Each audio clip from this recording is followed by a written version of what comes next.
अध्यक्ष महोदय, मैं आपको हृदय से धन्यवाद देना चाहता हूं।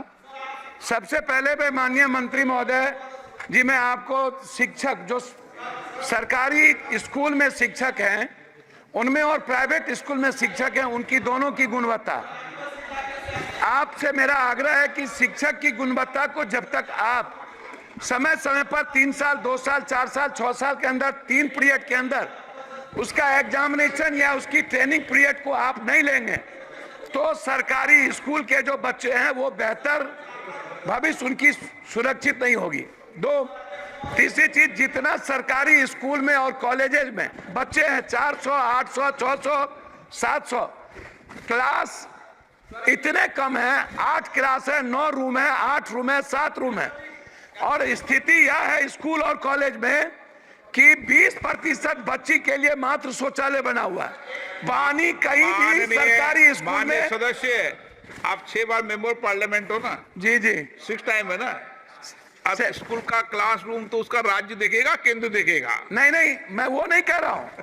मैं केंद्र पर आरोप नहीं लगा रहा हूं अध्यक्ष महोदय, नहीं लगा रहा हूं। मैं क्या कह रहा हूं, मेरा वो है, मेरा कहना यह है कि जो बिहार या देश की जो सरकारी स्थिति है, आप सबसे ज्यादा बिहार कोटा में बिहार जाते हैं पढ़ने के लिए, आपको पता है अध्यक्ष महोदय।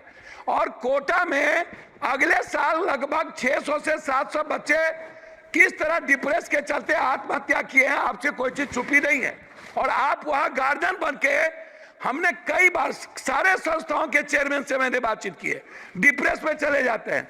मेरा सबमिशन इस बात को लेकर के है कि बिहार के बंटवारे के बाद ना तो एक नेतरहाट खुली, ना तो सैनिक स्कूल खुला, ना ही केंद्रीय विश्वविद्यालय को तवज्जो मिली, ना जमीन मिली, ना नवोदय विद्यालय पर फोकस किया गया, ना सेंट्रल स्कूल पर फोकस किया गया, ना पंचायत में कस्तूरबा गांधी पे फोकस किया गया। बच्ची के लिए कोई सुविधा नहीं। हम लोगों ने केंद्रीय विश्वविद्यालय का मांग किया था पटना यूनिवर्सिटी को लेके।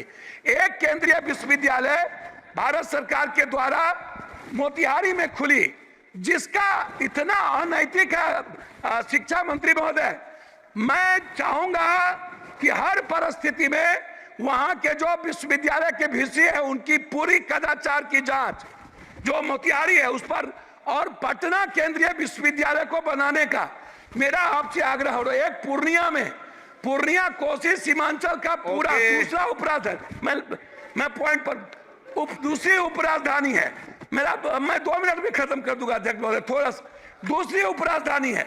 क्या आप केंद्रीय विश्वविद्यालय बनाने के लिए पूर्णिया कॉलेज को आप देखे हैं? दूसरा चीज है डीएलएड और बीएड। लगभग सरकारी कॉलेज में डीएलएड और बीएड को आपको खोलना चाहिए, क्योंकि शिक्षक को बढ़ाने की जरूरत है।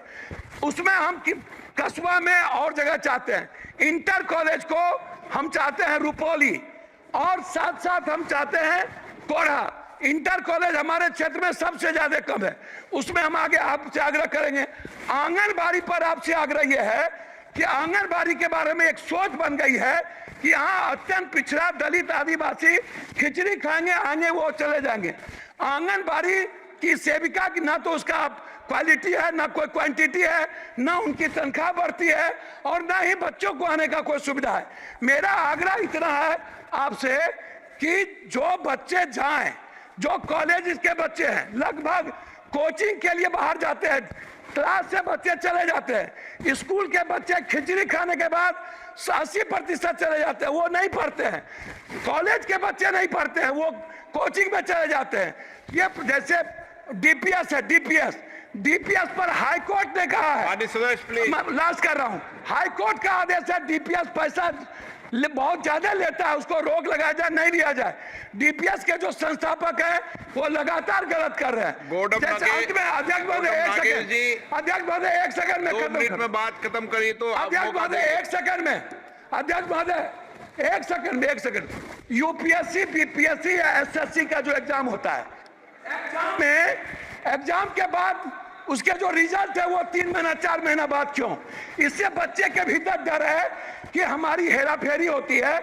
मैं चाहता हूं जिसका फॉर्म भरा जाए बच्चे का, यूपीएससी, बीपीएससी, एसएससी या कोई भी ऐसी कंपटीशन में, उसका एग्जाम हो और 15 दिनों के अंदर उसका रिजल्ट निकाला जाए। Okay. रिजल्ट निकालकर उसकी ज्वाइनिंग की व्यवस्था की जाए, तभी अन्यथा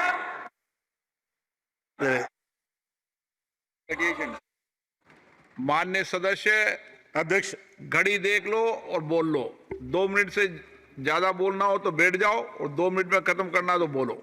सर 2 ही मिनट सर, हाँ, 2 ही मिनट सर। और माननीय सदस्य, मैं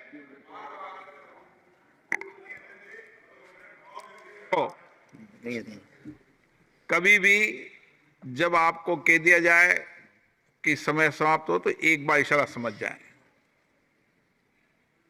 आप एक दल के सदस्य हैं, लेकिन ये अधिकार नहीं है कि आप रोज ही बोलो। ये अधिकार तो सभापति का है जो सीट पर बैठा है। ठीक है ना।